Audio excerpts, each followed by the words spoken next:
I'm going to share my screen because I have to make sure I can get sound on there, okay? Mhm.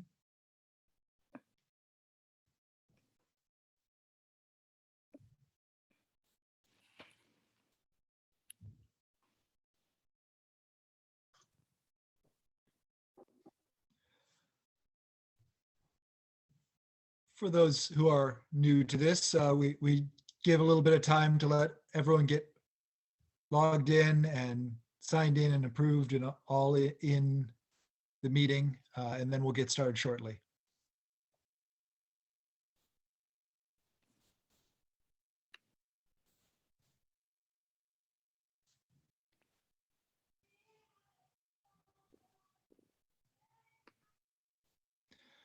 And if you hear shouting in the background, that's my daughter trying to go to bed or trying not to.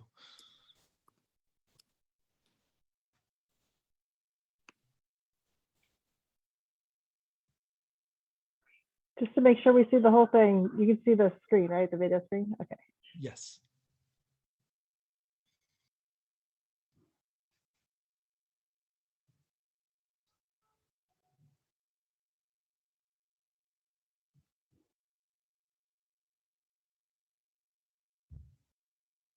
So we'll get started in just a minute or two.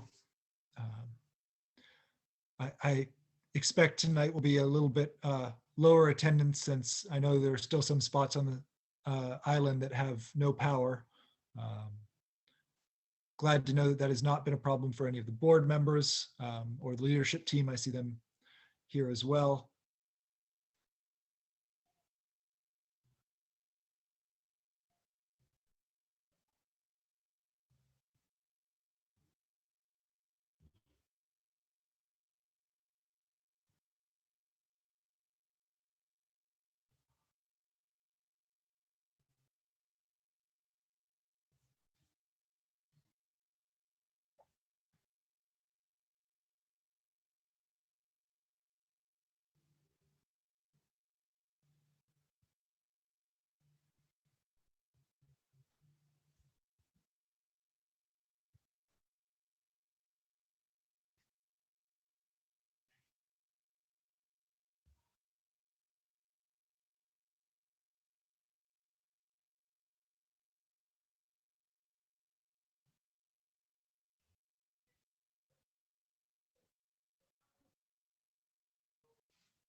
All right, looks like we're about settled as far as attendees go. I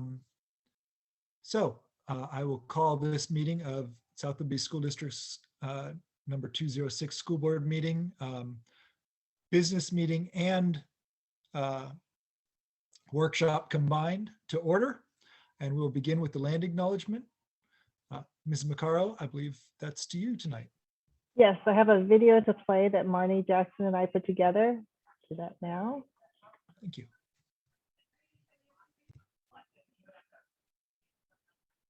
Can you hear it? Nope. Volume up, I think. I can hear something, but not. Christy, when you shared your screen, did you also share your sound? Sound. Probably want to turn it off and turn it on again.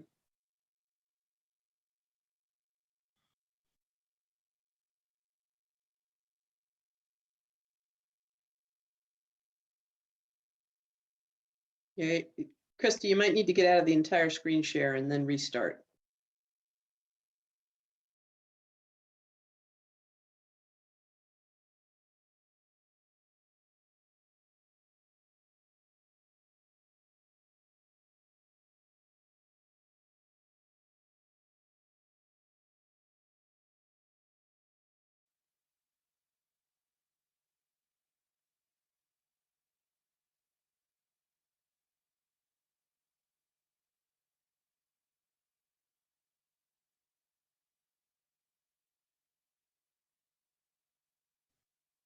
Not hearing anything.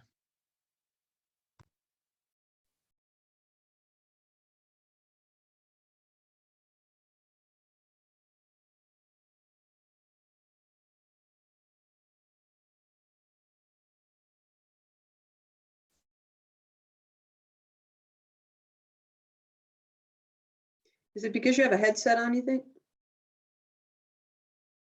Because I've seen people with headsets on, we couldn't hear them, and then they took that off and then we could hear them. So I don't know. That's part of it.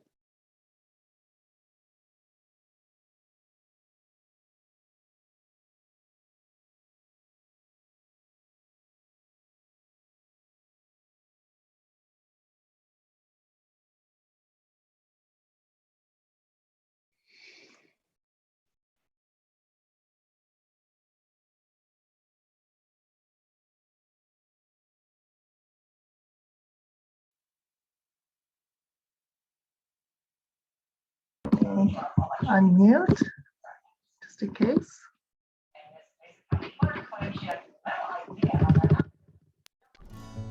There you South go. Whitby School District would like to begin by acknowledging that we gather on the ancestral homelands, originally known as Chakolchi in the Shutzid, of the coastal Salish peoples, on the lands of the lower Skagit, Tulalip, Swinomish, Snohomish, Stillaguamish, and Suquamish, who have lived in the Salish Sea Basin since time immemorial, and who have hunted, fished, gathered, and taken care of these lands.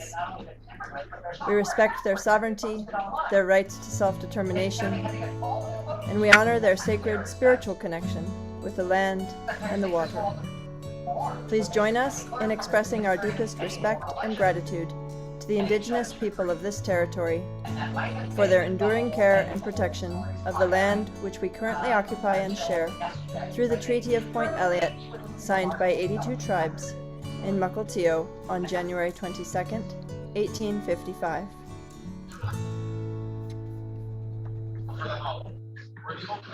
So we just wanted to make sure that everyone knows, especially with it being the National American Indian Heritage Month, that we recognize that it's not just something of the past, but it's something of the current, the present. And everyone can look at the different tribal websites. We have them listed here. We'll have this on the website for everyone to be able to just link onto, but to see the kind of work that they're doing and ongoing doing.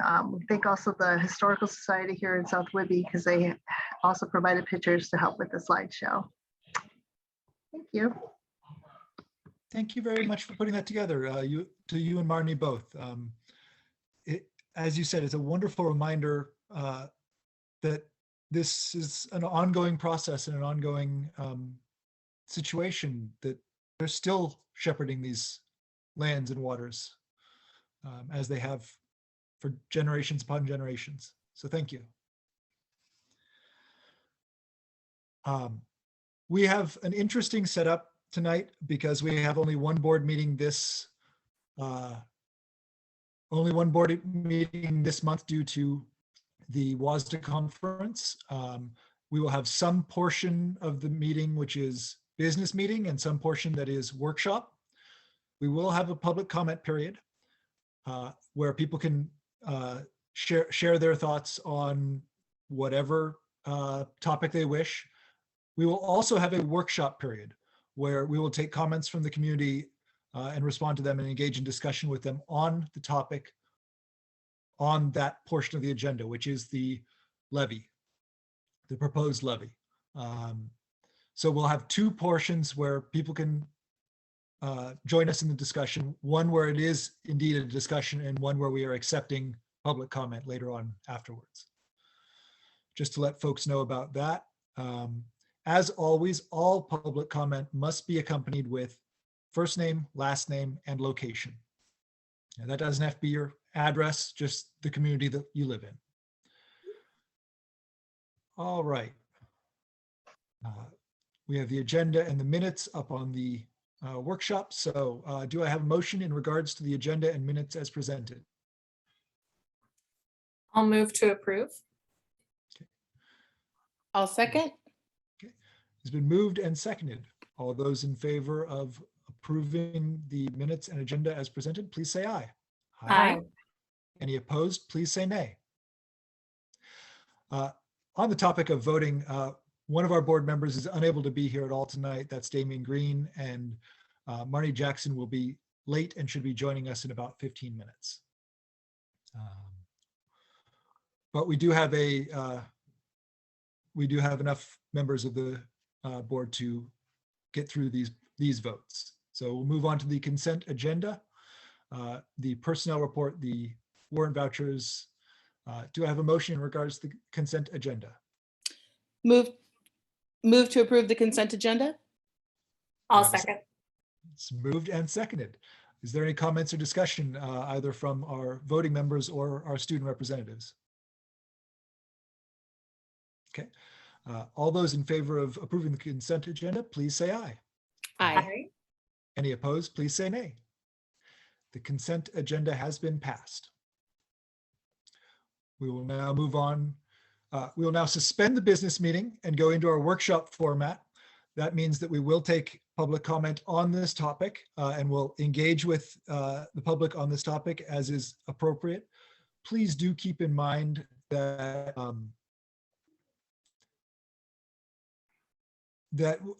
we do not allow uncivil or unsafe discourse, but we do of course allow criticism and complaints because we need to know where we can do a better job. We will not take personal derogatory remarks, however. Okay, let's look ahead through the levy discussion. I believe that would be passing it over to Mr. Poolman to start in on this.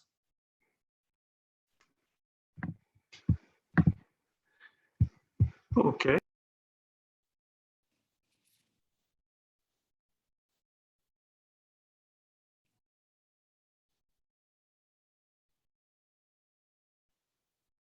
Dan, you muted yourself.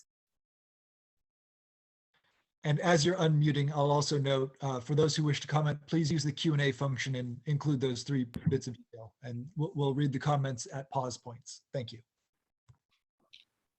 I think people were happy that I was muted actually, but I'll go over it again. So this is our educational program and operation levy. In the past, it used to be called an M&O or a maintenance and operation levy, but it was changed a few years ago. And we're looking at one that would start in 2023 potentially and go for a certain number of years. So there's a few things about this levy. The first is the amount that we can ask for. And there's, by RCW, 2 ways that we can calculate that. The first is a rate based upon the assessed value of the property within the school district boundary. And that's $2.50 per every $1,000, or it's a maximum per pupil amount. And that per pupil amount was set by the legislature in 2020, and then it's escalated by inflation or CPI over time. And in that formula, you take the per pupil amount and multiply by the previous year student enrollment to come up with the amount that you could ask for. These levies can range anywhere from 1 to 4 years, depending upon what the board decides they want to look at. And it's an enrichment levy, which basically means it can only be used for things that are not funded by the state directly. And there's a lot of things that are not funded by the state. We'll look at those. And then the last piece of it is we have to get OSBI's approval of what we're using the money for prior to actually having the ballot vote that we're looking at for February at this time. So the process is the board decides whether they want to do a resolution for a levy or not. And then they determine if they're moving forward the number of years they'd like to have the levy, 1 to 4, and then the amount each year that they would propose that the community votes on. December 10th is the last day that we could file that resolution with Island County in order to get it on the February ballot. So there's a time frame there. And then between December 10th and the February 8th public vote, we would send the ballot approval to OSBI and get that done. And then if the levy is approved by the community, it would begin collection in 2023. So we currently have a levy that expires in 2022. So it would be the start of a new levy cycle. So why would we ask the community to vote on an EP&O levy? Well, it's all the programs and expenditures that are not covered under the state's prototypical school funding model. And that's where we get the majority of our money. So there's things they don't fund and there are things they underfund. Extracurricular activities, they don't fund anything in that area. And a good example is our athletic programs, the cost of the coaches, the travel for the kids, all those things. Any field trip travel, that we want to take kids to go to a cultural center or wherever. And then the prototypical school model doesn't fund 100% of the staff we have in the district. It funds a number of staff based on the number of students we have, and it never matches. So we are either not funded or underfunded by state and federal dollars for those costs. It also doesn't cover a lot of employee benefits. When they give us the funding, they pay for retirement and Medicare, but they don't pay for things like paid family medical, unemployment, L&I, VIVA. Sick leave is another great example of underfunding. By RCW, we are required to give every employee in the district 12 days of paid sick leave a year. Well, the state funds 4 days for certificated staff only and no days for classified staff. So we're picking up 8 days for certificated staff and 12 days for classified staff, a district cost that is not funded, even though we are required by law to provide that. And then there's underfunding of the MSOX material supplies and the costs. If we look at the way it's funded, it's really, if you look at the utility costs, insurance costs, it's predicated upon students. So if you have 400 students in a building, you're assumed to have a certain size building, and we have larger facilities because of our student population. So there's a lot of unfunded mandates there. Food service is another area that doesn't get state funding. It's a reimbursement from the federal government for the current year for meals, but that doesn't cover the cost of the program. So the levy picks up a substantial amount of our food service program. And pupil transportation, there's a part of that that's picked up by the levy because we're funded based on a model that calculates how many students are riding a bus and how many miles they ride. And in a rural area such as South Woodby, where we have a lot of travel time, say you go out Saratoga and you might only pick up 7 kids along the way, you don't get a lot of funding for those. So we use levy to do that. And then anything we negotiate with our workforce, whether it's personal leaves, vacation leaves, additional pay, additional time, stipends, et cetera, those are all the type of things that we actually use our levy funds for. So if we calculate our levy, and I'll use 2022 as an example because I know exactly what it is, we can see the methodology that is used for this. So the tax rate method is $2.50 times assessed value divided by 1,000. Well, if you look at the assessed value in our district for the size of our community, we have $5.3 billion of assessed value. If we use this methodology, we could potentially collect $13.4 million in levy funds. So that's one capacity that we would have. On the per pupil method, it's currently $2,741.58 times the previous year enrollment, but the exception for 2022 is that we can use the prior year because it was higher. That comes to about $3.5 million, quite different than the $13.4 million. So the way it works is we have 3 options here. We can take the lesser of what that per pupil amount was, which is the 3.5 million, or the tax rate of 13.4 million, or what the voters actually approved. And the voters approved the levy in 2019 to be $4,019,000. So because we are limited by the per pupil amount, we will roll back or not collect from our community about $503,000 in 2022. So that's kind of the methodology of how we look at by state law, how we calculate the levy. The other thing that I have to mention is that it is recalculated, levy capacity is recalculated every year by OSPI based upon the current CPI. And you'll see on the agenda tonight, I'm asking to increase the 2022 collection by about $103,000. That's because the September CPI, which the Department of Revenue had estimated at 2.2% for last year, jumped to 5.2% in September. And that's the percentage that they actually use when they do their calculation on an annual basis. So that's one of the reasons why you see that levy increase a little later on in the agenda. So for us, because of the huge valuation of property in South Woodby, we are limited to a per pupil rate. It also has an advantage though when you start looking at rates.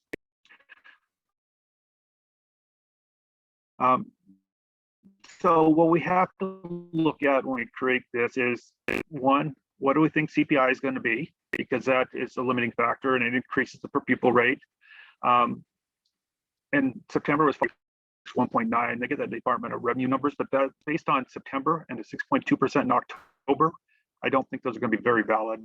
So for our calculations, and you can feel free to, it's going to be your decision to decide what we do. You can change these, but I used 5%, 3%, 3%, and then if we did a fourth year, 3% for that. See, it creates a rate that goes from lower $2,800 to, you know, over $3,100 in that particular formula. The other thing is we need to look at what is the previous year's enrollment. Right now, we're at 1180, which would be the first year that we will use current numbers for the 2023 calculation. And right now we're at 1180. So if we assumed we had 1180 at the end of the year, that's the number that they would use times the per pupil amount.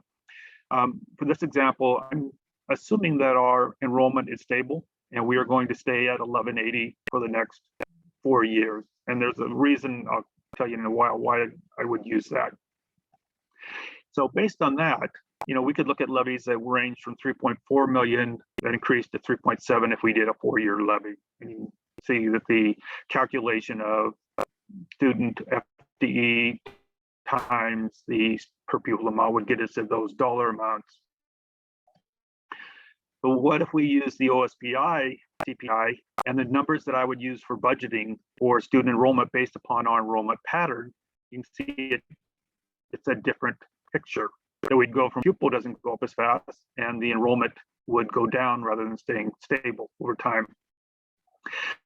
So there are some differences of when we look at this of what we think, you know, might be versus what we may want it to be. And and I'll give you my reasoning for what I suggested in a minute, but this is what last levy collection looked like. And you can see in 2019, we 95 cents per thousand, and then 4,018, 4,019 at basically the same estimated rate, so about 95 cents. But the thing that changes this is assessed value. You'll see that currently that black line is a $5.3 billion assessed value. According to the Department of Revenue estimates, they believe it's going to go to 6.2 billion, 6.9 billion, about 7.4 billion. And I did a little research on that first number because it seemed like a dramatic jump, but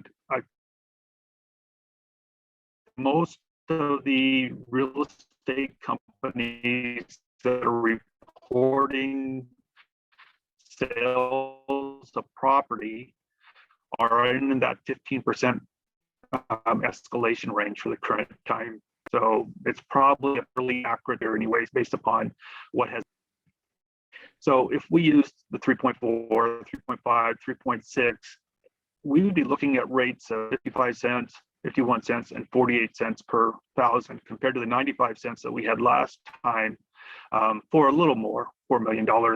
So it's because of the escalation in value, the rate goes down dramatically. And for school districts, unlike some of the other junior districts on the island, we don't collect the rate per thousand. We collect the dollar amount. So, you know, if the property value didn't go up as quickly, the rate would go up, but the amount would stay the same. The property value went up faster, the rate would go down, dollar amount stays the same. And then the other piece of that is that annually OSPI will calculate our levy capacity based on actual CPI. And really what we want to do is we want to get as close to what we believe it's going to be, but not go under. Because again, it's a lesser of the voter or the per pupil. So if they approve 3.4 and it comes out to be 3.6, we can only collect the 3.4. And that's why rather than saying, you know, okay, I really think it's going to go from 3.3 to $3 million, I think we're better off going the other way and then just not collecting funds as opposed to basically not being able to collect them in the future. So this is kind of my thoughts. You can do 4 years. I suggest 3 basically because our capital project levy was a 6-year levy. At the same time, we did a 3-year EP&O. So they would end at the same time. And there's a cost to the district of running levies.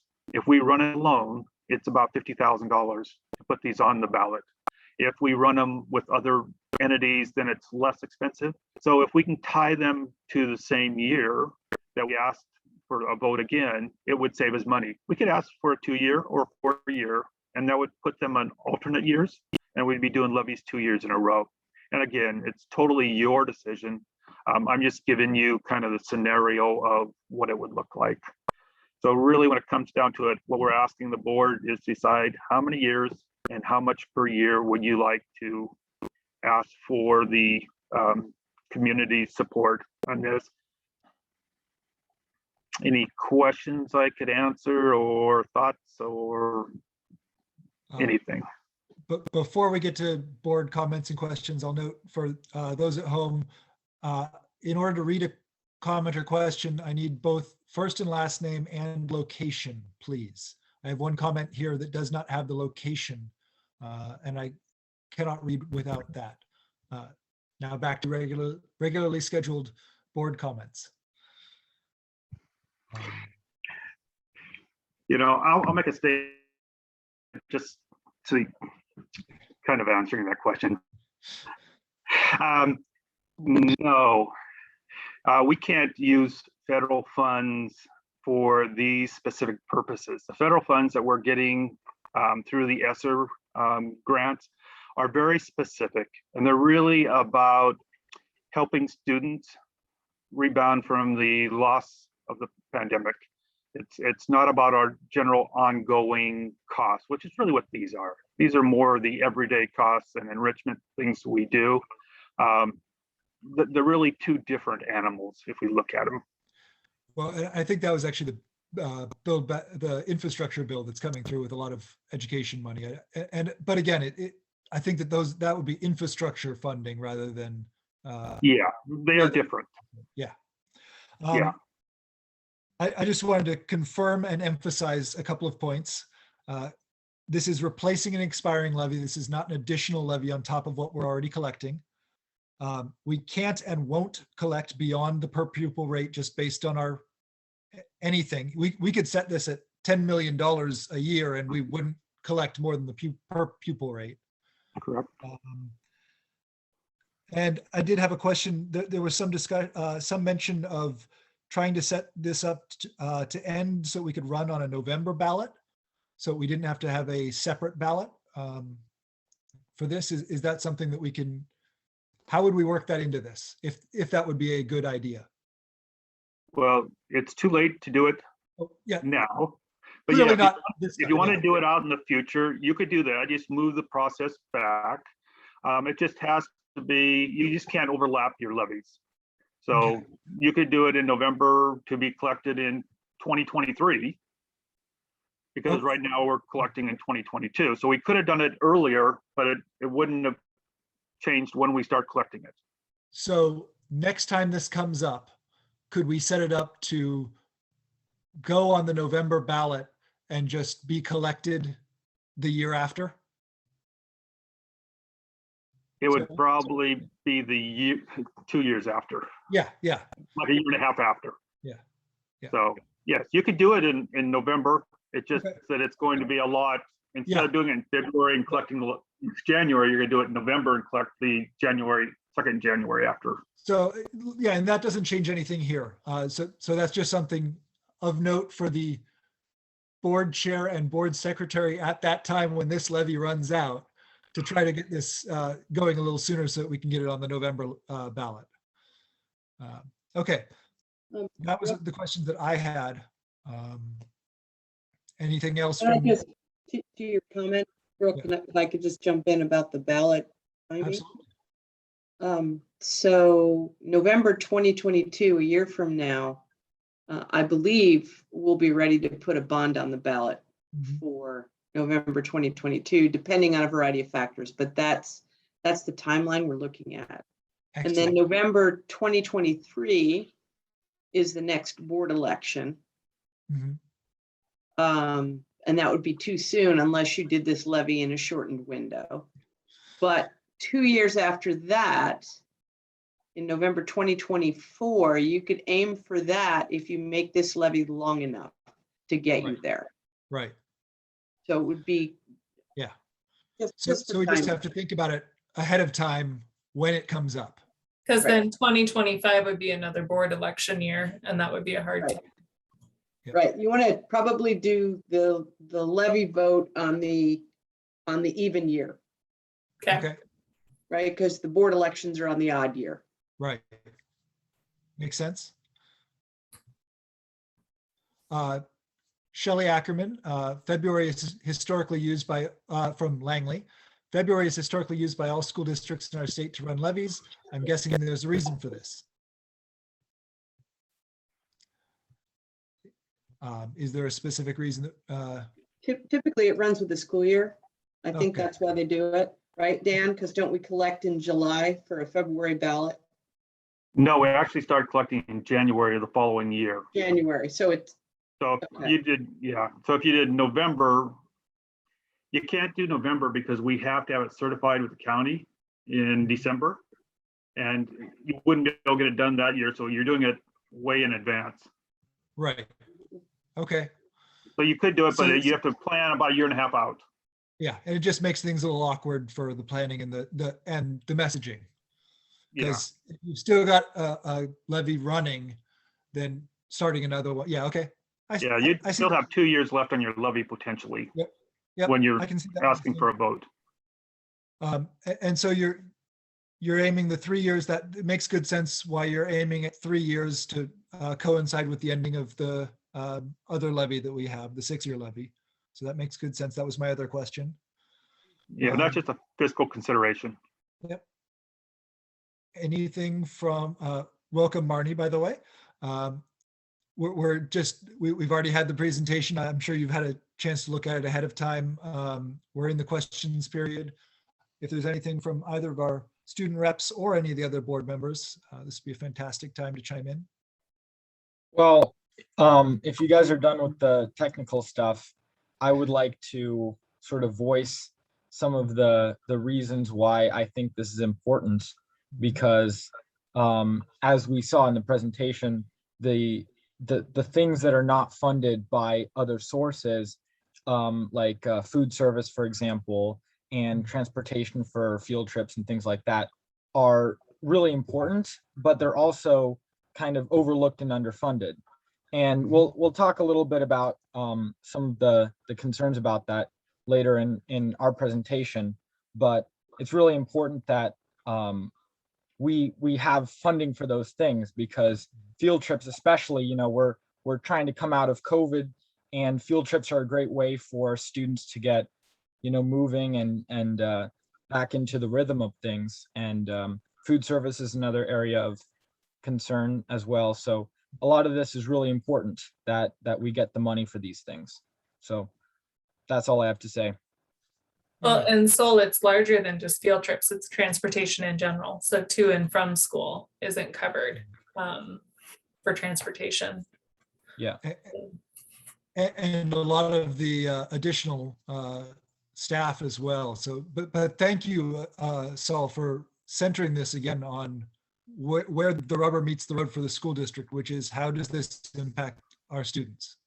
It's really important for us to keep coming back to that. So thank you very much for bringing this discussion back there also. Yeah, Yeah. building off of what Sol said, like I completely agree with everything he said. I think like field trips are one of my fondest memories from elementary school, and I think having the funding there where students are able to go beyond South Woodby and explore cultural centers and science centers is super important. Along with food service, we have wonderful cooks at the high school, but a lot of students have brought up, you know, the quality of it. So I think that's an area, you know, where we could use more funding, along with sports, you know, having the transportation where students are able to go to desired competitions and where coaches are able to, you know, get paid for all the hard work they put in. Yeah. So thank you. Yeah. Anything else? I do have a community comment here that I'll read then. Gwendy Hastings, Freeland. Did miss the part about the levy going toward infrastructure. Do we have infrastructures and amounts that we need? As everyone saw, most of the items on this last election, people voted against anything that cost them anything. If voters could see where the dollars are going, new roof, siding, etc., it might make it look more appealing. I personally would not vote for a levy that mainly goes to regular operations. Things need to be better managed. We need to focus on improving our infrastructure. it would be really bad if the levy gets passed and after 4 years, we still have the major infrastructure issues that we had 8 years ago. Spending $50,000 on something that doesn't accomplish anything for anyone is just a waste of time. We have a infrastructure levy currently running, correct? Yeah. So, That's so correct. this, we have that working that funds our capital projects. Three things that really are three different items. So this is the levy that continues to fund the things that the state does not fund. We have a capital levy already in place where we collect $2 million, and we have been actually managing that quite well. And Dan speaks about it every month. And we have been improving our infrastructure with that $2 million per year. The bond that we've already mentioned that we're going to be voting on a year from now is for the major infrastructure items that cannot be handled in the $2 million levy per year. For example, the high school siding, when we priced it prior to COVID, when things were actually somewhat reasonably priced as opposed to now where they are, it was a $4 million repair. So the only way we could do that is to not do any other infrastructure and wait 2 years and then do the high school siding. The roof is also very costly. That's why we are running the bond committee. So we already know that we have siding on the high school, we have roofs to replace, we have a stadium to refurbish, we have a field to deal with, at least one, actually several. We have parking lots that need to be resurfaced. These are all the things that JJ went over with the board a couple of meetings ago. So three very different funding sources. But that was me speaking. Dan probably can do it much more justice, but essentially it's three different buckets, three different discussions. Yeah, you're 100% correct on your analysis of that. Well, and one thing I want to point out on this in particular is that part of this is covering unfunded mandates from the state, things that they have told us we have to do, and then they do not provide funding for. So this is required to, in many ways, this is required to keep things moving forward. Just running. I mean, the sick days alone Yeah, I was just gonna. is just, it's unbelievable. If you read the RCW, we are required to provide 12 days, but they only fund 4 of them. So. And only for certificated. Exactly. Yeah. Yeah. So these are the things we have to communicate clearly. That is a really good point that Gwendy makes, is we have to communicate exactly, what this is for, what the other levy is for that comes up again in 3 years for capital, and then what the bond is next November. So all in the process.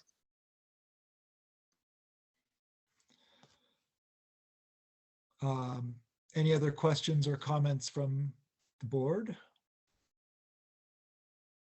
And then we do need to figure out if we're happy with the numbers that Mr. Pullman provided for duration and amounts.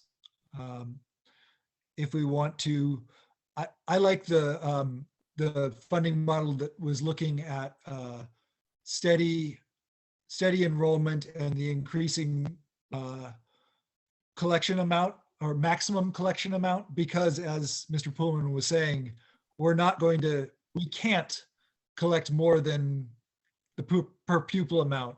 But if the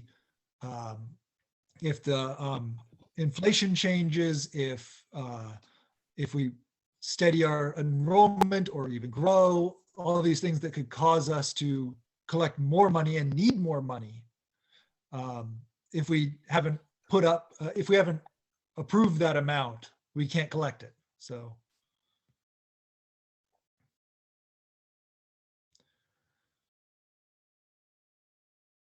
Any other thoughts on that? I think part of what I would want to consider with that decision is I'd want to also kind of see what the bond would look like and be able to balance those two numbers, just even if it's an estimate of what we're talking about. I know the money can't be interchanged, right? But I just want to be mindful of what that total ask would be. So I think that would be information I would be interested in just knowing a little bit more about. But Dan, I trust your numbers, and I trust your estimates around those. But I would just want a little bit more context in the long game. Yeah, I could, I could do rates. I just don't know how much the bond really is going to be. Yeah. I know that 4 years ago, the estimate, and it was just an estimate. It wasn't a complete, proposal with architects and all that stuff. That was $4 million. Yeah. And it has changed dramatically in the construction area in the last year. Costs have escalated dramatically. Working on a smaller $1 million project that has gone up probably 25% in the period of a year. So I'd have a really hard time giving you a dollar amount of what I think the bond should look like. First off, I don't know what projects we would have on there. There's lots of things on the list, but it'd be difficult. I could give you a rate, but the rate would only be good if you knew how much you're asking for. Quite different if it's a $20 million bond versus a 30 million versus a 40 million. So, how much is going to be asked is really the question on, how much it's going to cost. Levy, as Dan pointed out to you, will actually potentially decrease for the taxpayer. So it really, as much as I would love to be able to give you that ballpark, it's so different. It's so apples and oranges between the levy, this particular levy, and a bond or a capital levy even. And again, just for, I know the board knows this, but a levy is actually dollars that we collect upfront. And I mean, not upfront, we collect annually for ongoing expenses. So once it's paid, it's paid. A bond is actually a borrowing that the district asks the voters to approve. And we borrow all the money up front, for example, whatever number of millions of dollars for the projects, and then pay it back over time. And so that gets levied out over time. Typically bonds are how many years for us, Dan? Normally about 20. Yeah, so it's, if you borrow it all up front and then you pay it off over time via the taxpayer dollars. So it's so totally different to be, it's hard to put both of those things in the same conversation in terms of the ask.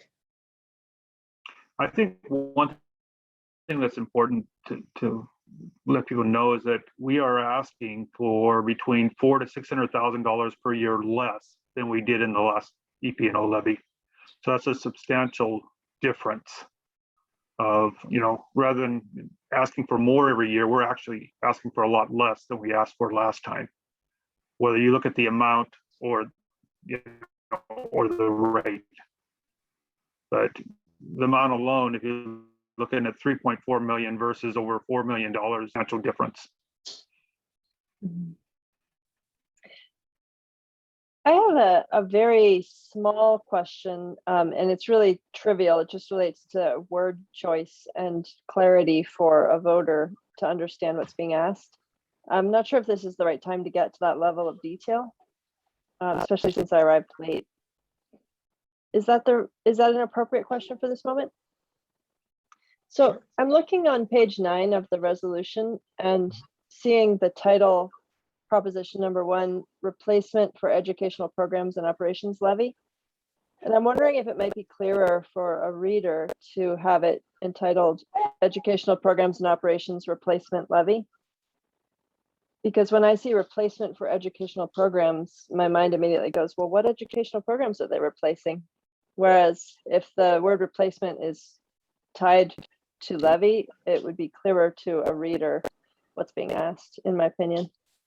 Or if we can't insert that in the middle of the title, it could be operational programs and levy replacement. Right, or replacement levy for educational programs and operations. Yeah. Can't hear you. I'm not sure how much control we have because the actual the language comes from the county prosecutor's office, right? And, Gotcha. Okay.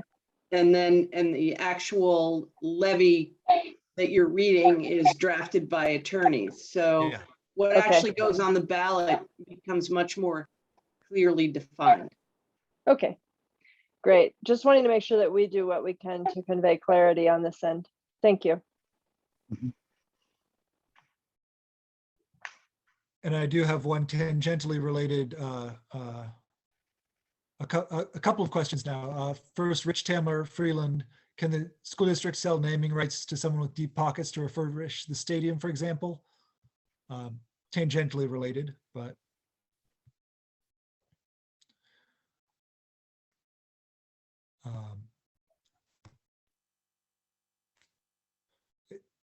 I don't know anything about that process, so I can't speak to it.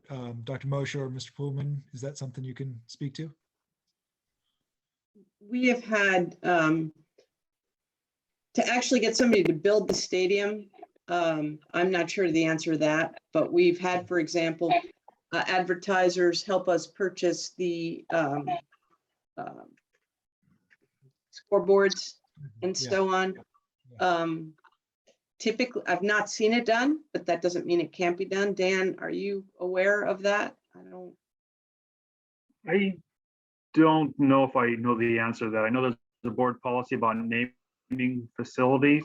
I don't know if it ties in with the financial aspect or not.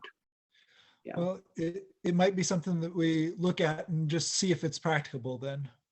Yeah. See if it's. In all of my experience, it tends to be a difficult one simply because districts don't want to be beholden to anyone. Yeah. So for example, in the past, in other places that I've been, you know, major companies would pay for stadiums like Coca-Cola or Pepsi-Cola, and then they would want pouring rights and this and that. So it just depends. And districts are limited in what they will and what they can do. So, Well, and also to keep in mind is the history of Coach Lear Stadium. right. Having that history of the district there is also really. Yeah, I mean, I've not seen it done in this state. We certainly can look into it as a possibility if the board has an interest in that. Sarah McDougall, Freeland. In asking for less than in the previous levy, will the district have sufficient funds to pay for what the state does not fund? All the items that need levy funds are important. From what you were saying, Mr. Poolman, what we're asking for is more than we collect. Is that accurate? Yeah, what we're asking for is, you know, what we think we can collect as the maximum. You know, we could ask for more, but we're not going to collect it. Yeah. So am I breaking up? Because, yeah, I feel like I'm freezing every now and then. Yeah, we could ask for more, but we won't be able to collect it because we are limited by RCW and how much money we're going to collect. So it doesn't make a lot of sense to ask the community for a lot more than we believe we'll ever be able to collect. Okay, yeah, that's what I thought. Thank you, though. Yeah.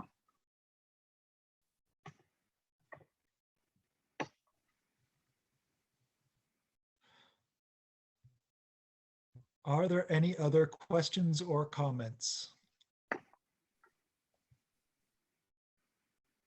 Seems like we're pretty much done with this. So we do need to because we're on a timeline, it is possible for us to table this until the next meeting, but it doesn't sound like we have a whole lot we need to investigate that would cause us to need to do that. I'm looking for agreement from the other board members. Or disagreement. It seems like we have generally what we need. We just need to give Dr. Moshe the duration and the amount to give to Mr. Poolman. Do we have thoughts from the other board members? I like the idea of running 2024 or having it go through that. So the three year. I think it would be a 2-year, right, Dan? Because it would start 2023. A 2-year would go through 2024. Yeah.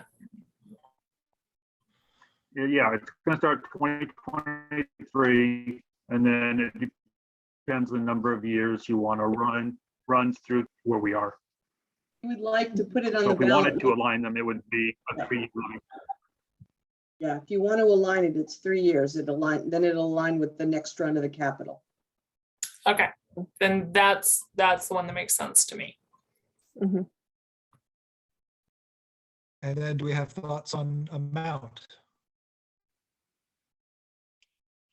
I thought the numbers that were presented made a lot of sense. I may have missed some early discussion on that topic, but from the attachments that we received by email, I liked the direction we were headed. Well, the reason I was asking is I believe there were a couple of proposals there. Mhm. I'm I'll going back to the PDF. I'll pull that back myself up real quick. and see which one I was nodding my head at. Would you like Dan to bring up the one he's recommending? Would that help? Yes. That would help. Thank you. Dan, if you could put that on the screen again, that would be great. Page 14 had all of them, so it would have been right before, shortly before that would have your suggestion.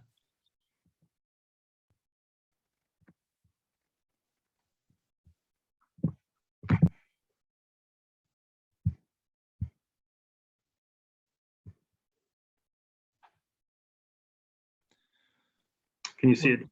Yeah, there we go. Mhm. So So that's the suggestion. Basically, it's a 3 years running from 2023 to 2025 at 3.4 million, 3.5 million, and 3.6 million. And that's assuming that we're looking at inflation of 3 to 5% in the next few years, and we're staying stable at about 1,180 students. and that is the most aggressive of the three options that you provided. Yes. Yes. Yeah. Which The other I think is a good option, idea. the other option is, I believe inflation, according to what they have now, is low. I don't think we're going to see 1.5% inflation next September as an annual amount. Yep. I think we would not be maximizing our ability with the levy with that one. I agree. I think that's good advice. Yeah, this was the proposal that you summarized in your email to us, Mr. Pullman, and I really liked your reasoning as you laid it out. Thank you. You're welcome. I thought I saw nods from Anne. Andrea, I'm seeing nods there as well. So it sounds like I'm curious about Audrey and Saul's input as well. Thoughts on this? Thumbs up from Audrey, Saul. Yep. Okay. So it seems like this is the one that we all think is the best idea. So this would be the one that we would put in to vote on when we go back to the business meeting tonight. Correct. There is a resolution with these numbers that were in there as kind of holding a place for the vote. So it is a resolution we would vote on. Excellent. Then, with that in mind, I will close the workshop format and we will return to business meeting.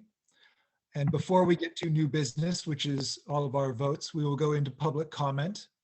And just as a reminder for those in the audience looking to comment, as always, we need name, first and last, and location, the community you're in. And then this is the point in time when you can comment on anything that you think is important for the school board to hear. And we typically do not respond because we want to make sure that we have all of the information before we make a response. If it's a question you have or something you would like a direct response from the board, please email us and we will get back to you with the detailed data that we need to make an answer. But this is the community's time to comment to the board. Please use the Q&A function and I will read all comments that come in with full name and location. And I'm going to look for a little approval from the other board members. I think half an hour maximum? See nods? Yep. Okay, so we'll keep open for half an hour maximum. If we don't get a half an hour worth of comments, we'll move on from there. So we'll hold for a few minutes for folks to type because I know it takes some time to type that in.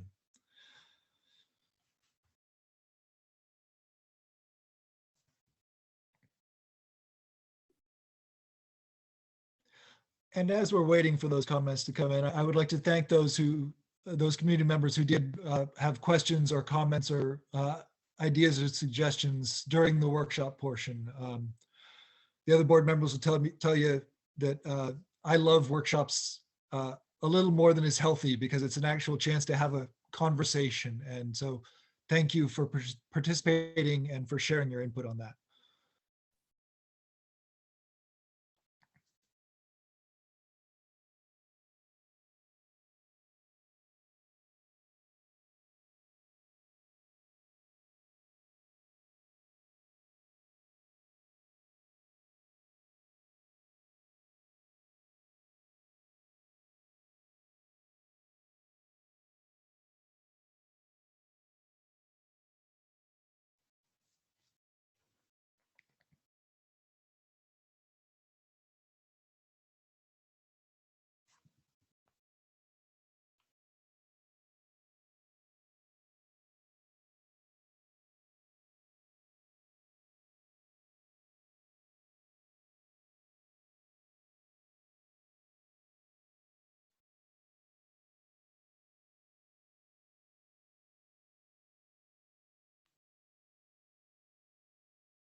Oh, now we do have a couple that have come in. So Shelley Ackerman, Langley.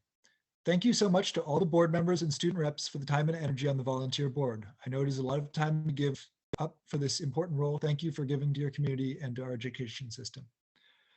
Thank you. I can't speak for the others, but I find it very rewarding to get this engagement. Wendy Hastings, Freeland. I've heard a lot of cases of bullying at the 5-6 campus. Parents have contacted teachers, staff, and principal, and unfortunately they've gotten nowhere. If parents are taking the appropriate steps in contacting, talking, and meeting with the staff, and the issue is not getting resolved, what is the next steps? The next step beyond principal is contacting Dr. Moshe via email or her office via phone if necessary, but email is preferable because then she has can track it more easily. Dr. Moshe, is that accurate? I'm seeing That's nods. accurate. Okay. Thank you. Sorry, my Amazon speakers thought I was talking to it. So yes, if for some reason, I'll go through the chain. This is a wonderful opportunity for education. I'm going to go through the chain of command for communication. We always want to direct people to the most immediate point. So if it's something in a classroom, to the teacher. If it's something whole building, to the principal. If it's something whole district, to the superintendent first. If it's something about what we're doing, to the board. And then if you don't hear back or it is not resolved at the first level you contact with, go up one level. So if something in the classroom isn't resolved with the teacher, to the principal. If it hasn't been resolved with the principal, to the superintendent. If it hasn't been resolved with the superintendent, to the board. And I know that's not what you're asking, Wendy, but just an opportunity to run through it one more time, because we always want to get people to the most immediate place so we have the most accurate and direct information that we can get people who have questions. So thank you. Naomi Atwood, Langley. As a member of the ASB banner committee at Southwood High School, we voted about 3 weeks ago to put up the Black Lives Matter banner on the tennis courts, but that hasn't happened yet. I'm curious why there's been such a delay after our decision. I actually do have a response if you'd like, Brooke. Certainly. So we have been delayed in receiving the banner that goes up for November. And rather than have our folks put up one banner and not the other, we decided to wait. Our maintenance department has a variety of things on its plate. There was a windstorm that took down the other banner we had and it was hanging, so they removed it. My understanding is that the banner being printed for November for Indigenous peoples, though we ordered it, there is a shortage of vinyl. So if it's not here in the next day or two, we are going to put up the Black Lives Matter banner on its own, and we'll just have to wait. Hopefully it'll come in soon. In addition, the storms the first part of this week stopped us from doing any of that. It's not an excuse, it's just a fact. We will be putting it back up as was requested and voted on. That's the only delay. So we'll go back up. And we have a December banner on order as well. So we are following the ASB's direction. It's just been delayed.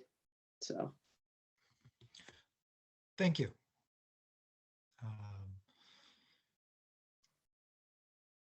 Those are the only ones that have come in so far. We'll give it another couple minutes just to give people time to type. If you are typing something long and you want to copy it and just note typing something so we know to wait, we're happy to wait to get those comments in. I know that this does take a little bit longer than speaking in person.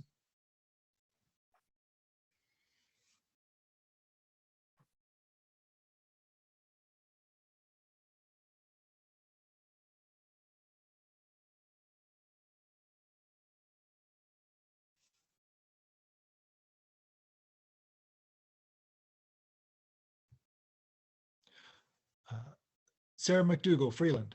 I'm very pleased that our South Louis community has affirmed the current board, administration, staff, and teachers. Thank you to the student board members. You all are doing an exceptional job of providing an excellent for our students. Thank you for sharing that. Thank you. Yes. Very nice.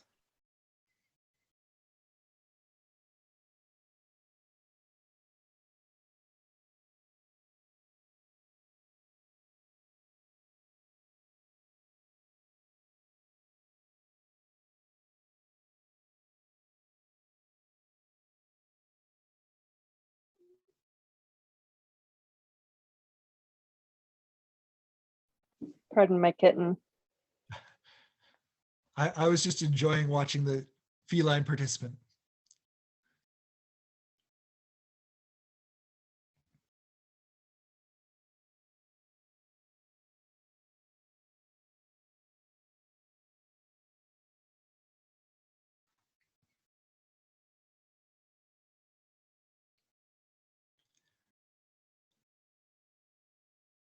Let's wait one more minute just to see if anything else comes in, and if nothing does, then we'll move on from there.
All right, thank you very much for everyone who commented. We do very much appreciate hearing the community's input and feedback and suggestions. Thank you very much. We'll move out of public comment and we'll move into the new business portion of our meeting. First up is Memorandum 2122-22, approval of the contract extension of the superintendent until June 30th, 2025. Do I have a motion in regards to this? I'll move to approve. Do I have a second? Yeah. I'll second. It's been moved and seconded. Now is the time for discussion. I will note that this is effectively just as has been the case as long as I've been on the board and beyond, this is a rolling contract effectively. We get a new contract each year that extends the current contract one further year. And Brooke, I just wanted to mention that moving this contract up, typically we would vote on it in January, and we moved it up at the recommendation of Director Green, yes. who thought it would be a good idea to have it happen in November, so that a board that had worked with Joe for the entirety of the year was making the decision, versus having it happen in January, where you could potentially have new board members who haven't spent time with whoever the superintendent is at that point in time. Thank you. Thank you for the reminder on that. Yes, I wanted to know, this was something that Damien recommended to me last year, I think, my first year on the board, and I thought it was a fantastic idea to get the directors who actually provided the goals to the superintendent to vote on whether or not the superintendent was fulfilling those goals and should receive a contract extension. So yes, thank you for noting that.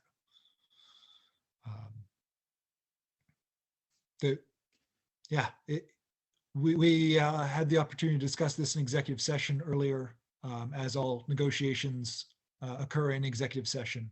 So that's why you don't see a lot of back and forth now, because that is one of the few things that is allowed to happen in executive session. So all of that takes place there. Is there any other comments or questions? Anything from the student representatives? Anything from the other board members? As I was unable to attend during executive session, I guess I would just ask, are there any substantive changes to the contract from last to this version? Dr. Moshe, correct me if I miss anything or misspeak on anything. The changes are to dates primarily. Ms. Macaro, could you scroll down on this real quick? Continues to increase simply by consumer price index. It does have one note that on the next page that it's changing some wording around where the superintendent must live to allow for a superintendent to live within 10 miles of the Mukilteo Ferry or within the district. That's just a little bit of flexibility, either for Dr. Moshe or the next superintendent, being cognizant of the increased prices here on South Whidbey, to try to make it a more attractive position when Dr. Moshe chooses to leave it or we choose not to extend a contract. And I would just note that that is a change that we're starting to see more districts do, in areas where housing can be difficult to obtain. So I believe, for example, the Bellevue superintendent was not able to obtain housing in Bellevue, and so they live outside of the community and commute in. So we would not be the first to look at this change. I believe there were on that. The superintendent currently lives in Clinton and plans to stay in Clinton. That's my intention. Yeah. So, but it does provide flexibility, and I appreciate that. Thank you. There was one thing later in this, and then that I'm not remembering off the top of my head. And then there was one addition of the, if there is any reason that there is a lawsuit between the superintendent and the district, whoever loses that lawsuit pays attorney bills.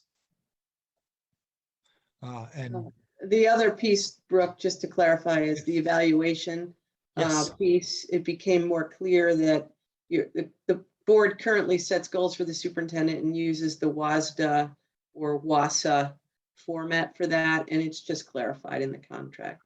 Yeah, So it was really just no substantive change, just clarifying some language. Yep. The substantive change obviously is the extension through 2025. Got it. Thank you. I appreciate that summary of those changes, and I'll just note that there's an extra comma after the number 17 in the bold line on the bottom of the current page. Good spotting. That's why it says draft. Thank you. And it is my understanding from last time this came up that this is a voice vote measure. So we will be going one at a time through here and getting each person's vote. And if someone has something they would like to say about their vote at that time, that would also be an appropriate time to do so. Any other questions or comments or discussion items? I just have a technical question. Since Damien isn't here and there's 4 members of the board, he doesn't get to vote in this? We have a quorum, which would be 3 voting members in this case. He has seen this. He has not forwarded any comments or questions on this. Yeah. Got it. Thank you.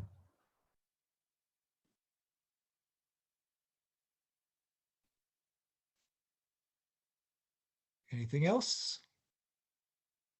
Okay, then we will go through a voice vote from the board member who has been on the shortest time to the longest time, with myself last as board chair. So Director Jackson, how do you vote? I vote aye, and I will add that it is a pleasure to extend the contract, and I've been very pleased to work with Dr. Moshe, and I'm pleased to offer her, should we vote to do so, an extension of this contract. Director Johnson, how do you vote? I vote aye, and Marnie took the words right out of my mouth. It's a pleasure working with you, Dr. Moshe. Director Jones, how do you vote? I vote aye, and thank you, Dr. Moshe, for your continued service. And Director Williford votes aye as well and echoes the statements of the others. It's been a pleasure to work with you through the goal setting and execution, and I continue to be impressed with your flexibility and direction. Thank you. Thank you so much. With that, the motion has passed. The superintendent contract has been accepted. The extension of it has been accepted. Thank you very much. Next up, Memorandum 2122-23, approval of resolution number 663, certification of 2022 excess property taxes. Do I have a motion in regards to this? I'll move to approve. Do I have a second? I'll second. Do you have any conversation or discussion to be had on this? Dr. Moshe, could you speak, just give a brief summary? Yes. So Dan alluded to this in our discussion of the levy, and he can certainly clarify if you have any questions, but essentially it allows us to collect the additional revenue that the district is due based on the increase in the amount we're able to collect. Mhm. So Excellent. it's not unusual, and it doesn't increase anybody's tax rate. It's just an additional collection. Thank you. Thank you for that clarification in particular. Any other questions, comments, discussion? Okay. We'll go back to all those in favor of approving Memorandum 21-22 or 2122-23, approval of resolution number 663, certification of 2022 excess property taxes, please say aye. Aye. Aye. Aye. Any opposed, please say nay. Memorandum 2122-23, approval of resolution number 663, certification of 2022 excess property taxes has been approved. Next, we move on to Memorandum 2122-24, approval of Resolution 664, replacement for educational programs and operations levy. Do I have a motion? Move to Move approve. to approve. I'll It's been second. moved and seconded. Any discussion to be had on this? We just had a whole workshop on it, but if there's anything else that needs to be said. Okay. All those in favor of Memorandum 2122-24, approval of Resolution 664, replacement for educational programs and operations levy, please say aye. Aye. Aye. Any opposed, please say nay. Memorandum 2122-24, approval of Resolution 664, replacement for educational programs and operations levy has been approved. We will have a levy on the ballot this February. Memorandum 2122-25, approval of South Liberty High School stair tread replacement. Do I have a motion? Move to approve. Do I have a I'll second? second. Moved and seconded. Any discussion to be had on this? I was just on those stairs a couple weeks ago. I approve heartily. I'd like to say that as an individual who uses these stairs at almost on a daily basis, I really appreciate that the stairs are getting some attention and that the carpets are getting some attention. So I would like to support this and encourage the other board members to support it because it's important. And actually the rains on Monday kind of revealed how slippery the stairs can be when they get wet. So I encourage the board to approve this. May I add a reflection from our recent site visit to the high school? That it was brought to my attention by several of our leadership students that when asked if there was anything that they might improve about their high school experience, the stairs were the one thing that came to mind for one particular student.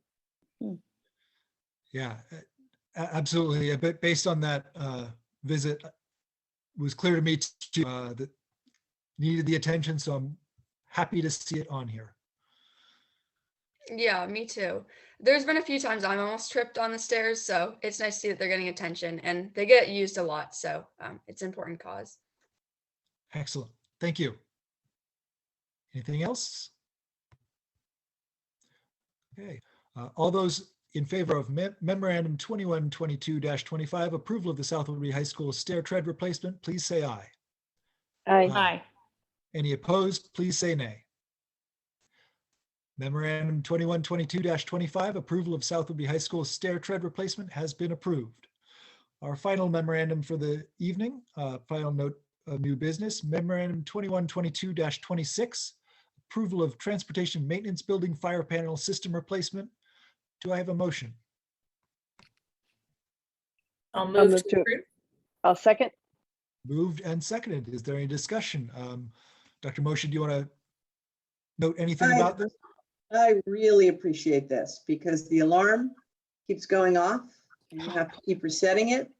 And it's really difficult to work through the noise. So this one in particular for the district office is, we're thankful that this is happening. Yeah. Besides the fact that we want a fire panel system that actually will indicate when there's a fire. I mean, it's certainly over notifying right now. So Yes. appreciate this. We want fewer false positives. Correct. Any other comments or discussion? Okay. All those in favor of approving Memorandum 2122-26, approval of the Transportation and Maintenance Building Fire Panel System Replacement, please say aye. Aye. Aye. Any opposed, please say nay. Memorandum 2122-26, approval of the Transportation and Maintenance Building Fire Panel System Replacement has been approved. We'll now move on to reports. Financial and enrollment report with Mr. Pullman first. Welcome back. It's good to be back. I'm not going to share my picture though.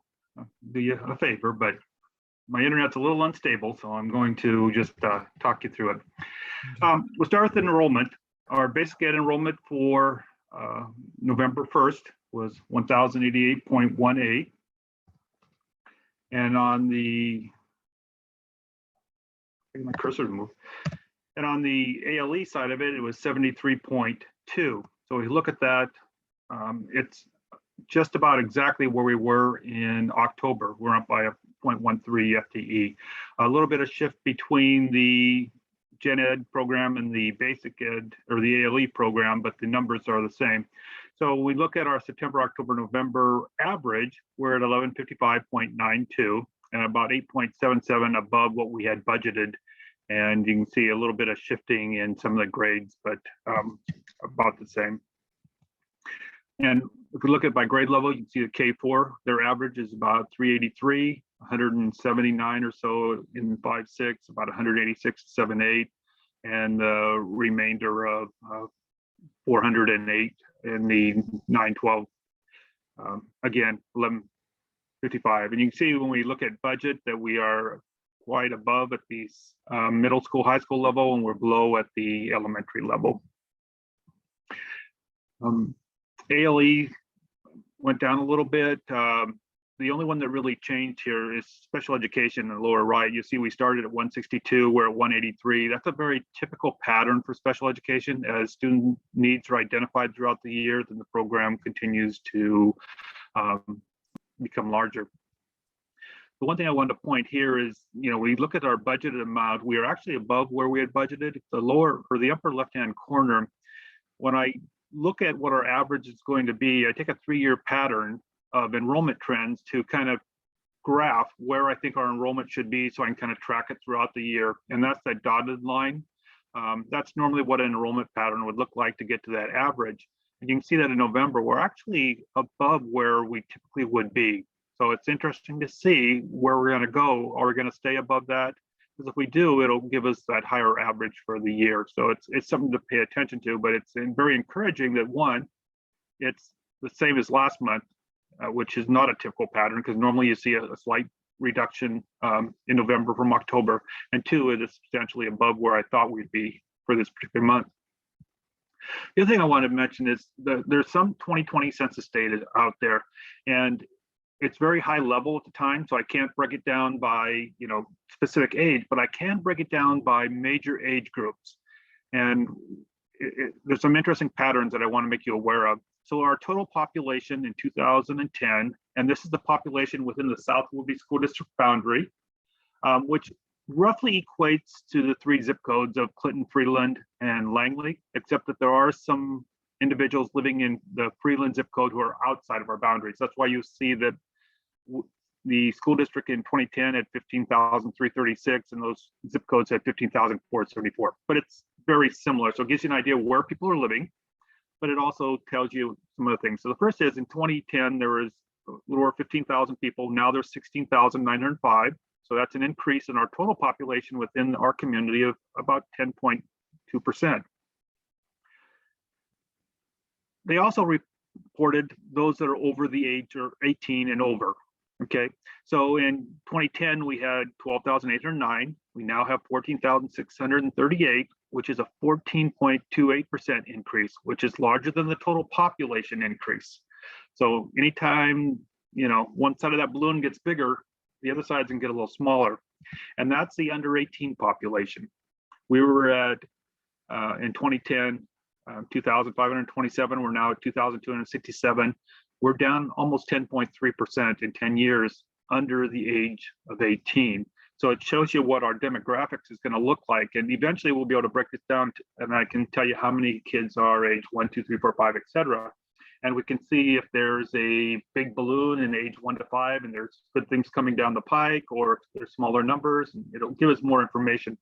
But that detail won't be out according to the Department of Revenue until spring of 2022. So they're way behind on when they're going to be able to get that out. But this gives us this kind of a snapshot of, populations growing by 10%, but that those over the age of 18, and it'll be interesting to see what those bands actually look like in the future. are growing faster, where the under 18 is actually decreasing over time. So it's just different. Another way of looking at it is these are the percentage of kids that are under 17 of the total population. So in 2010, 16.48% of all people were under the age of 18. In 2020, that changed to 13.41%. So there's a 3% drop in the total population change of, that 18 plus and the under 18. So it kind of gives you that demographic that shows you that we are a maturing population here. On the financial side, we are in the second month of our fiscal year, which starts in September, so 17% of the way through. Our revenue year to date is 18.4%, or almost $4 million, and our expenditures are 15.9, about 3.6. So it's good that it's below that kind of timeline percentage. On the revenue, you can see that the local taxes are about the same. Encouraging, our local support tax, that second one in the lower left, at 83,000 is above the 68,000 we had last year. Still substantially below the 175,000 we had the year before, but it's improving. So we're generating more local income, and that's without a food service program that has paid meals. Because as you remember, all children can eat free because of the federal subsidy funds this year. So we're not providing any meals that are paid locally, which is normally substantial for us. So even without that, we're seeing an increase in local, so that's good. And then of course, we know that both the state and the local, or the state and the general purpose and private purpose money is lower than normal, and that's because it's tied to enrollment numbers. But our federal dollars are above substantially, and that's because the ESSER funds that we are receiving. And as we spend those, that number is going to get substantially larger as we move through the year compared to previous years. Expenditure side, payroll is about 16.4%. And if you look at 1920 and 1819, you're going to see that it's 16.2 and 17%. So we're right in that same place. The materials side of it at 13% is actually right where we were before at 13.1 in 1819, and that's actually below the 16.5% we were in 1920.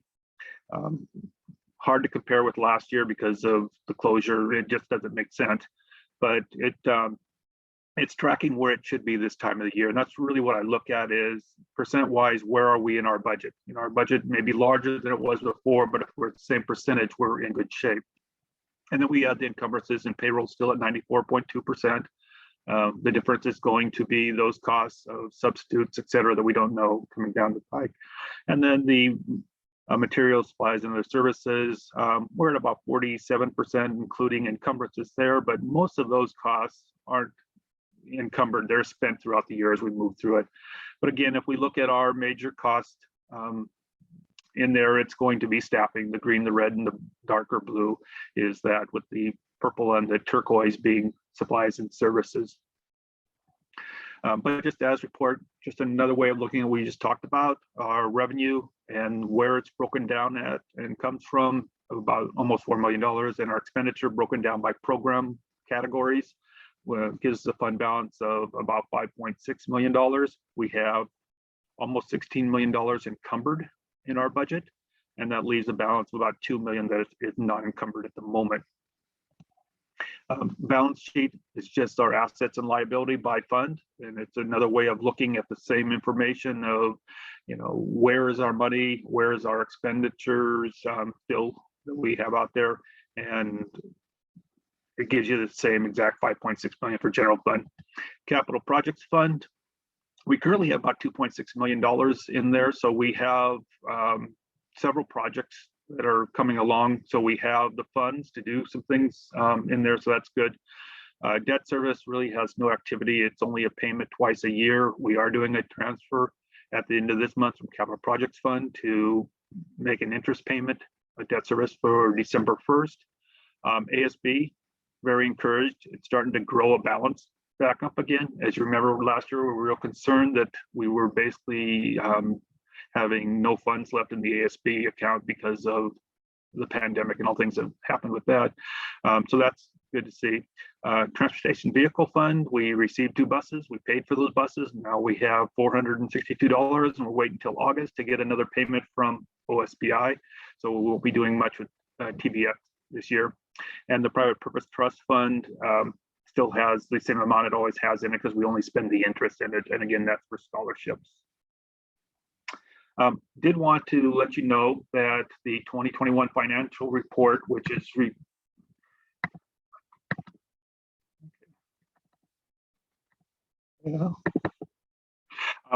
is the financial report we sent to OSPI, is available on our website. It's unfortunately about 80 pages long, but it gives you basically what happened last year in each of those funds, and it breaks it down with the balance sheets and the revenue and the expenditures, and a lot more detail than we normally would talk about at a board meeting, so that it is actually there and available for anybody that is interested in looking at it. I think that's the end of the financial report, unless somebody has some questions for me. Not a question, but I appreciate the sneak peek at the census data that confirms some of what we thought was happening based on other data about the relative size of our possible student population. Be interesting to see more data as it comes out in the spring. Yeah, I'd be interested to see when they break it down by actual age to see what the future may look like. How many potential students do we have in that pre-kindergarten age group that will be coming to the district, within the next 5 years potentially? Does it look different than where we are today? That'll tell us a lot about what the potential pool is for students. Yeah, it'll be fascinating to see where the valleys and peaks in that age data is. Yeah. Sorry, fascinating to a certain subset of the population that includes both of us. Well, it's fascinating when we're talking about our student population. Yeah. What's the potential that we have there? Yep. And hopefully the potential is that the numbers are larger than we're seeing today. That would be a great thing for the district to see, that there's the potential for growth. So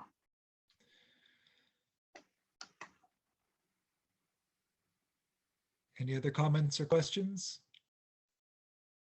Seeing lots of shaking heads.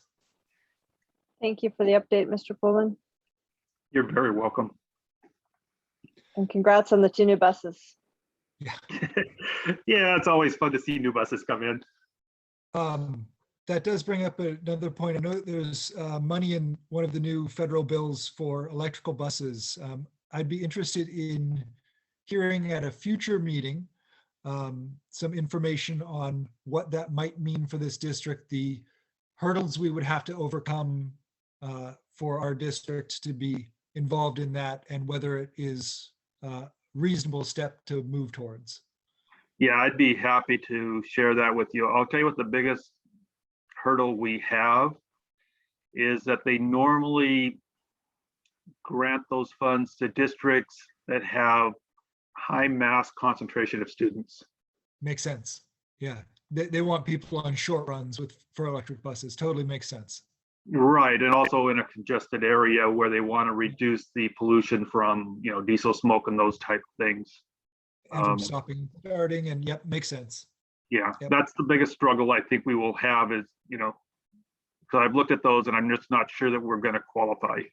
Okay, excellent. Thank But you. happy to bring it back up. Thank you. All right. That's everything there. Thank you very much. Now we'll move on to student board members report. Saul and Audrey. Thank you. I guess I'll start and then Audrey will take it once I'm done with the section. So the banner committee, so I'm chair of the banner committee, and we made the decision to put the Black Lives Matter banner up outside of the high school. That was touched on earlier when Naomi had her question. We've had a difficult time with seeing the decision go into action, and the communication on that has been interesting. We don't really get much communication on what's actually going on behind the scenes. So it'd be great if some of the administrators would communicate what's going on with our banners so we know what's going on. And then the ASB banner committee organized a student discussion, and a lot of students showed up for that. And the discussion was just to sort of review the decisions that we made and give students an opportunity to provide feedback, as well as, you know, what they want to see us do in the future. And there was unanimous approval for our decisions, which is interesting, and that's good. That means that our students support the banners. That doesn't mean that all students support the banners, because sometimes it can be difficult to speak up in those kinds of events. So we're trying to organize a survey, a Google form, where students can anonymously, give us their input without worrying about, how they appear to their friends and talking in public. So that's our next project. And then the next big ASB project is going to be working on the monthly equity themes, which are the monthly equity banners that we've been seeing, and how that can be incorporated into curriculum and classrooms and ASB's actions. So that's what we're going to try to work on next as ASB. Yeah, adding on to what Sol said, I'm actually not part of the banner committee, but I was part of the open discussion. And the banner committee did a great job of promoting the discussion. It was on the announcements. We tried getting as many participants as possible. And it was nice to have, everyone approve the ASB decision, and, knowing that ASB did put enough thought into this that the students support it, along with the monthly equity themes that was brought up a lot in the open discussion. If we have these banners outside, how can we bring this into the classrooms and into the school instead of just having the message supporting it? Yeah, it was good to hear. All right. So COVID concerns. This week so far, there haven't been any district related cases, and the last quarantine from a COVID case ended on November 13th. So that's really good news in terms of COVID, that we're currently case free. We're crossing our fingers here. We're not trying to jinx anything, but we're hoping that we're gonna come out of this eventually. But in terms of the health and safety of the students, that's really important. The mask protocol. So a lot of my fellow students have been doing a great job we haven't had any mask problems. So that's really good news. When Audrey and I visited the elementary school, one of our concerns were, how do the elementary schoolers, deal with the masks, and if the protocols there are being followed just like they are at the high school, and there wasn't any problems there. So I'm really proud of my friends at the elementary school who have done a really good job of keeping their masks on. And so the vaccine clinic, the clinic functioned despite, the outage and everything. We overcame that hurdle. And about 150 is the number I heard. I don't know how accurate that is, but that's about 150 students got vaccinated in the 5 to 11 age bracket. So yeah, with their parents' approval. Very important for me to mention that, so I don't get in trouble. Okay, there's a lot of great stuff going on at the middle school. Past events, they had the Harvest Hangout, where 80% of middle schoolers attended. There was fun activities, people were following COVID protocol, and that was on October 29th. There's also a bake sale fundraiser put on by ASB, raising money for ASB, a Cougar Pride Award ceremony where, students were awarded for the commitment they put into different areas. There's various themes being awarded, and it was coming from a teacher to students, and that's a monthly ceremony. Something I'm really excited about is the House of Representatives. It's where 2 students from an advisory work with executive ASB to kind of communicate information back and forth and reach the bigger student body. Currently, there is the We Scare Hunger food drive. It was extended to December 3rd. That way they can maximize the amount of non-perishables they get and to support the local food bank, especially going into colder months. Basketball and soccer season just started. I know basketball season started at the high school as well. So that's exciting. And then upcoming, there's decorating the holiday house in December. I believe that'll be ASB decorating. There's also another Cougar Pride Assembly where more awards will be handed out to middle schoolers, along with the wonderful band is putting on a band concert. So I think more details are coming out on that soon. So there's really good stuff going on. Sol and I also visited the elementary school last week. Principal Richards gave us a thorough tour. There's a lot of good stuff going on. We actually planned to go back and talk with the mediators this week, but due to the power outage, we had to postpone. The mediator program is basically a leadership program for fourth graders. And there's a lot of strong leaders in that program. So you definitely want to connect with them and hear what they have to say about the elementary school.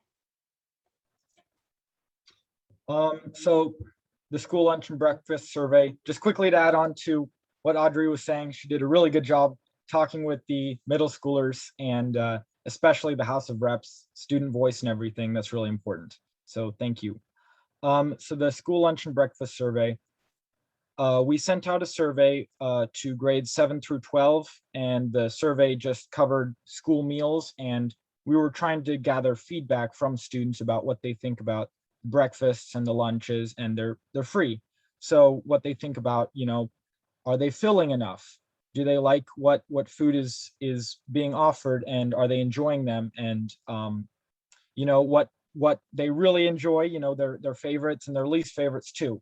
So we can get a broad information about what grades 7 through 12 think about all different kinds of questions relating to the meals, and then also suggestions for future meals.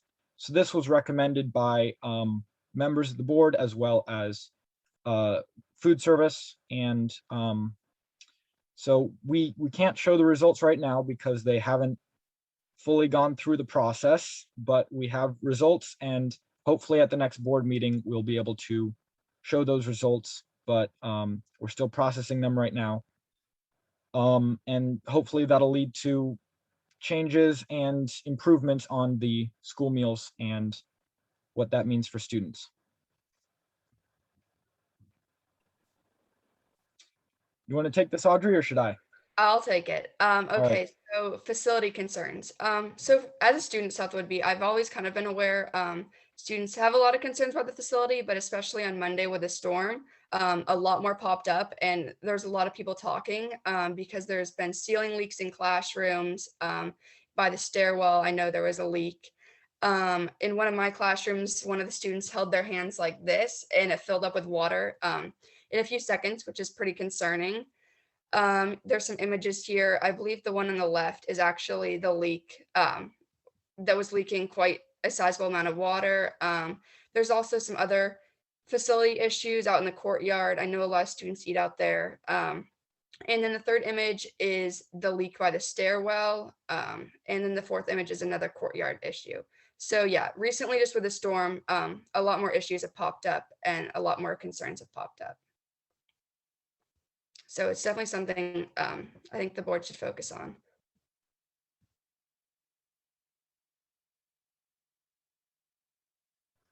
It ties into the levy too, because a lot of that isn't necessarily, stuff we need money for. So, and if we can see that, if students can see that there are improvements to the facilities, it's very, very heartening. It's very, very positive. So we'd like to see that.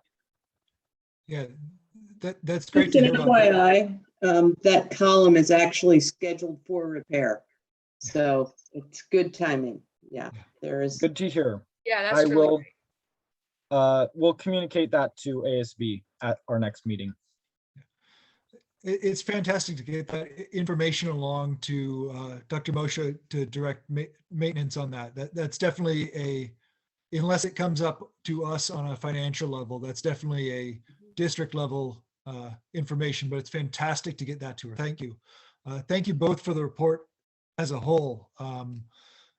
Fantastic detail from top to bottom, going through all the different layers of the district. I love to hear, I had heard it privately before, but love to hear in the report the talk about going beyond the banners with those monthly spotlights on equity.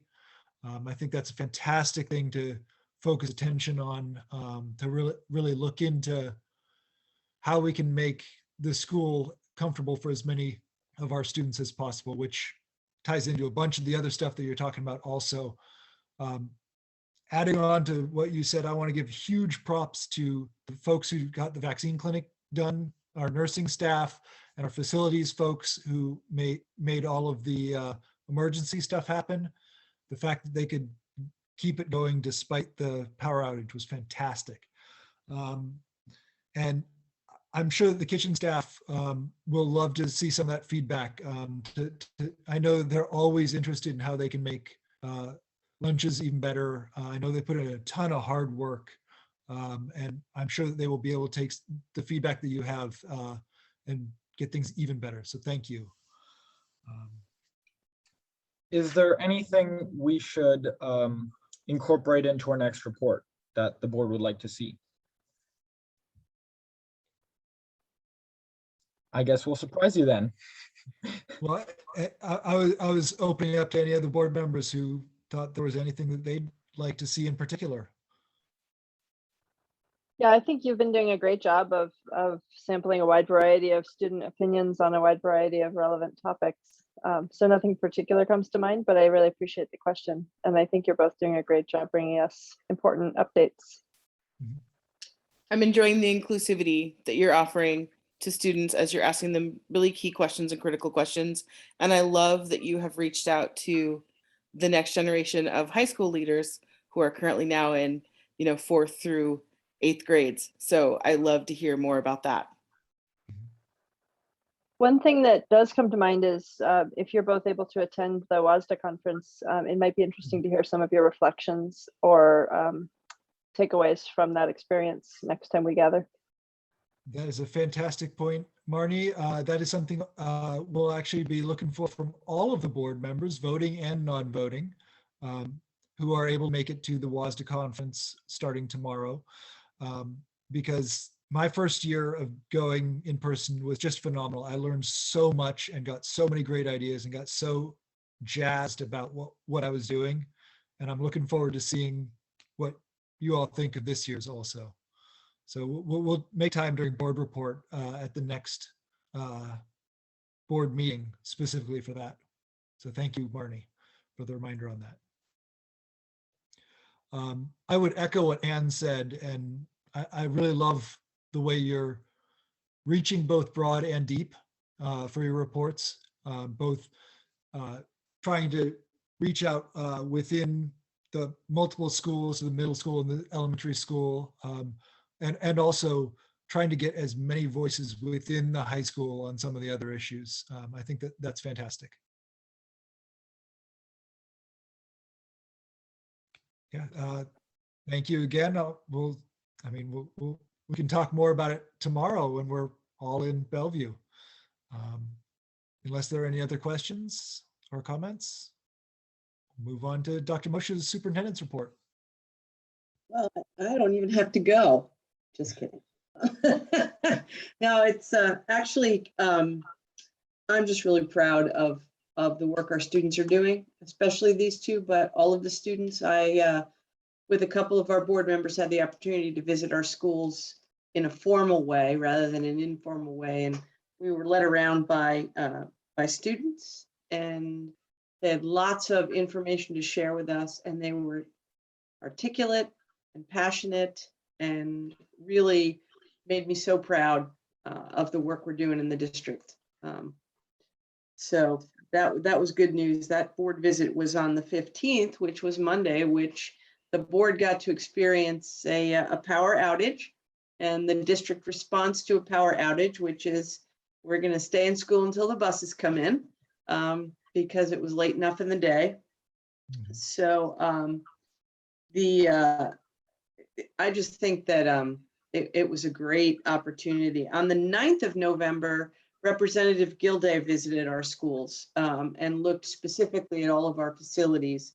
And we talked a lot about the bond coming up in a year and our hope that we can get additional funding. Not sure what they will bring forward for us, but it was certainly nice to have OSPI representation there as well as legislative representation and WMOA, which I'm not sure of the acronym, but they're in charge of promoting the building improvements. So that was a good visit. Our students mentioned the vaccine clinic. I did want to put a shout out. Actually, it was Island County Public Health that put on the vaccine clinic, and their emergency management response team that came through with being able to do it in the midst of a power outage. They had generators, they had lights, they had staff. And so we simply provided the venue. And there were well over actually 150 people that were vaccinated, but about 150 students, because there were also some adults that got boosters there and so on. So it was a good opportunity for people to be able to get vaccinated close to home rather than having to travel. And the last thing I wanted to say is that, yes, we are all going off to the board conference this weekend, and it's a tremendous learning opportunity. And we have 2 new student board members and 2 new board members who haven't experienced the WASDA conference because of COVID. So the idea of actually spending time in the same place, masked up, of course, but being able to really just have conversation and learning opportunities together, I think will be a great experience. So December 8th is that next board meeting. It will be similar to this one in that it'll be a workshop and a business meeting, the only meeting in December. So yes, of course, you know, the board can set aside time for any of those conversations. It's also the board's reorganization meeting. So those things are coming up. And the last thing I'll say is I appreciate the board's faith in the superintendent and the extension of the contract. And I look forward to continuing to work together because I think we're really doing a great work. It's really, the board has set good goals for the district, and you'll be hearing updates on the progress toward the goals as well. So thank you. That's all I have. Thank you for the correction on who the props go to on the vaccine clinic, Dr. Moshe. This is now board report. I wanted to just start off talking about the school visits because I thought it was fantastic. Student guided, it was ASB this time, ASB members this time at the secondary schools and the 5-6, and mediators at the elementary school, and all of the students that I interacted with were fantastic, just engaged, interested, focused. They actually suggested getting non-ASB students next time we do a trip so we can get a greater breadth of voice. So I thought that was fantastic for them to be cognizant of that already. And thinking about that, thought that was fantastic. I know that leadership in ASB were already brainstorming additional events for the student body. There were some great ideas being bandied about while I was in that room. Just seeing the engagement of the students in the classes that we visited was fantastic. Seeing the ways in which the teachers are finding multiple modalities in particular. That was so being the nerd that I am, I went through the school improvement plans and looked at some of the look-fors. And the one that I chose to look at this time was multiple modalities of teaching for auditory learners, for visual learners, for tactile learners, all the different learning styles. And I think that I can say without exception, each of the teachers were engaging at least 2, if not all of the different ways to learn in their classrooms. So that was fantastic to see the goals that we set about learning environments being carried down from the superintendent to the principals and into the classrooms. Yeah, that was fantastic to see. Shout out to our state competitors in volleyball, soccer, swimming, and cross country. I believe football either just made it or just missed it, but they had a fantastic season too. They, at the game I was at, they obliterated the competition. So, and they looked like they were having a great time doing so. So congratulations to all of the student athletes this fall. Looking forward to seeing some more events this winter. Any other board comments? Any other board members who want to speak up? Yeah, not specifically related to our board, but I think it is important and wonderful to celebrate and note that our Assistant Superintendent for Special Education at OSPI, Glenna Gallo, was nominated, or her name was put forth for Biden's cabinet as the special education chief, which is an amazing honor. I've had the privilege to work alongside with Glenna, and she is just an amazing human, cares very deeply about our students with disabilities. And so while it is a loss for Washington State, I think it's just a wonderful thing to celebrate and to note.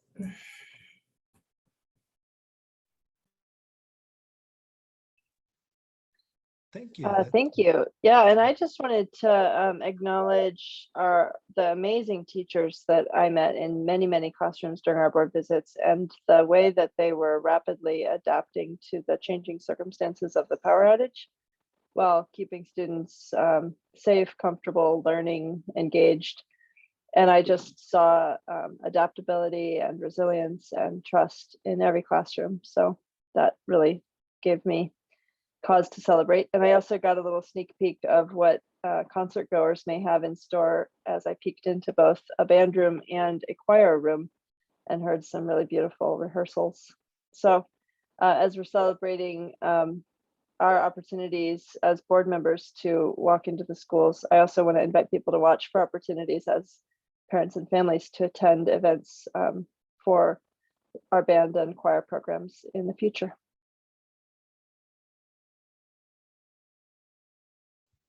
Excellent reminder. Thank you. And on a totally somewhat unrelated note, a lot of our kiddos are involved in the would-be children's theater production of Lion, Witch, and the Wardrobe. Anne won't say anything about it because she's involved in it, but I just want to note they are sold out, but if you've signed up, you're in for a treat. I've heard great things. Anything else from anyone, or shall we close this one up? Okay. This meeting is now adjourned. Thank you very much. See a bunch of you tomorrow.